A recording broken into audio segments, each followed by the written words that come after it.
அனைவருக்கும் வணக்கம். தீபாவளியும் திரைப்படங்களும் நிகழ்ச்சியின் 58வது பகுதிக்கு உங்களை அன்போடு வரவேற்கிறேன். இந்த நிகழ்ச்சிக்கு தொடர்ந்து ஆதரவளித்து வரும் நல்ல உள்ளங்களுக்கு இந்த நேரத்தில் என் இதயம் கிணிந்த நன்றியை தெரிவித்துக் கொள்கிறேன். 13/11/93 தீபாவளிக்கு ரிலீஸ் ஆன திரைப்படம் திருடா திருடா.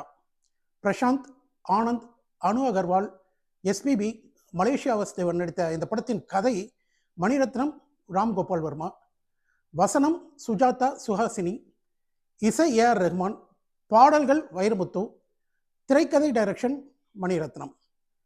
மணிரத்னமும் ராம்கோபால் வர்மா ரெண்டு பேரும் ஒரு ஸ்பாட்டுக்கு போகிறாங்க கதை எழுதுறதுக்காக. மணிரத்னம் எழுதின திருடா திருடா ஸ்கிரிப்டில் ராம்கோபால் வர்மா நிறைய ஐடியாஸ்லாம் கொடுக்குறாரு, புது புது ஐடியாக்கள் கொடுக்குறாரு, மாற்றங்கள்லாம் கொடுக்குறாரு. அதே போல் ராம்கோபால் வர்மா எழுதின காயம்ங்கிற ஸ்கிரிப்டுக்கு மணிரத்னம் சில ஐடியாஸ் கொடுக்குறாங்க. இப்படி இவங்க ரெண்டு பேரும் கலந்து 2 ஸ்கிரிப்டை ரெடி பண்ணுறாங்க.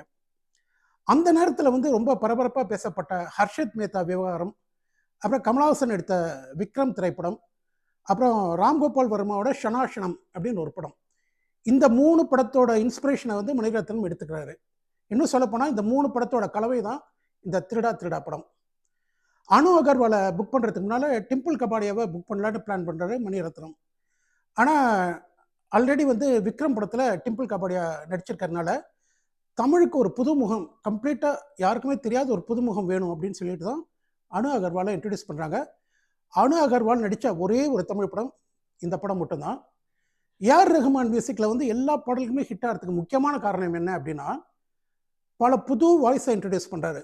யாருமே அது வரைக்கும் கேட்காத குரல்கள், ஏஆர் ரஹ்மானோட மியூசிக்கில் மட்டும் கேட்கப்பட்ட குரல்கள். பார்த்திங்கன்னா இந்த சுரேஷ் பீட்டர், அனுபமா, கரோலின், ஷாகுல் ஹமீது, இவங்களோட ரெகுலராக பாடக்கூடிய மனோ, உன்னிமேனன், சித்ரா, இவங்க எல்லாம் சேர்ந்து எல்லா பாடல்களையும் ஒரு சூப்பர் ஹிட் பாடலாக கொடுக்குறாங்க.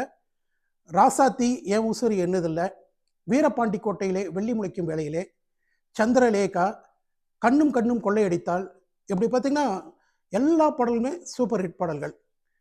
டெக்னிக்கலாக பேசப்பட்ட திரைப்படம் இது. ரசிகர்களோட பாராட்டு அள்ளிட்டு போச்சு. டெக்னிக்கலாக best choreography Sundaram master, best special எஃபெக்ட்ஸ்னு 2 ஃபிலிம் அவார்ட்ஸ் இதுக்கு கிடைச்சது, நேஷ்னல் ஃபிலிம் அவார்ட்ஸ். இது பரபரப்பாக பேசப்பட்ட படமாக இருந்தாலும் பாக்ஸ் ஆஃபீஸில் எதிர்பார்த்த அளவுக்கு போகலை. 13/11/93 தீபாவளிக்கு ரிலீஸ் ஆன திரைப்படம் சின்ன ஜமீன்.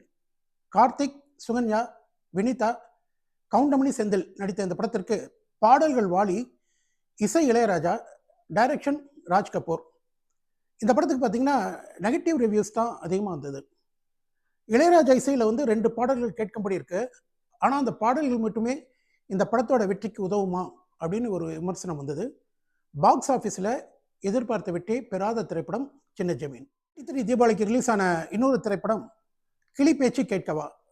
மம்முட்டி, கனகா, விஜயகுமார், நாசர் நடித்த இந்த படத்துக்கு பாடல்கள் வாலி, இசை இளையராஜா, வசனம் கோகுலகிருஷ்ணன், டைரக்ஷன் ஃபாசில். இளையராஜா இசையில் சிவகாமி நினைப்பினிலே, பாடம் சொல்ல மறந்து விட்டேன், அன்பேவா அருகினிலேன்னு எல்லா பாடலுமே சூப்பர் ஹிட் பாடல்கள். படத்துக்கு நல்ல பாசிட்டிவ் ரிவ்யூஸ் வந்தது. படம் ஒரு வெற்றி படம். 13/11/93 தீபாவளிக்கு ரிலீஸ் ஆன திரைப்படம் புதிய தென்றல். ரமேஷ் அரவிந்த், சிவரஞ்சினி நடித்த இந்த படத்திற்கு பாடல்கள் வைரமுத்து, கண்மணி சுப்பு, இசை ரவி தேவேந்திரன், டைரக்ஷன் பிரபாகரன். தீபாவளி ரிலீஸில் சுமாராக ஓடிய திரைப்படம் இந்த திரைப்படம். இந்த 58வது பகுதியில் 1993 ரிலீஸ் ஆன படங்களை பற்றி பார்த்தோம். 1994 தீபாவளிக்கு ரிலீஸ் ஆன படங்களை பற்றி நாளைய பதிவில் பார்க்கலாம். நன்றி, வணக்கம்.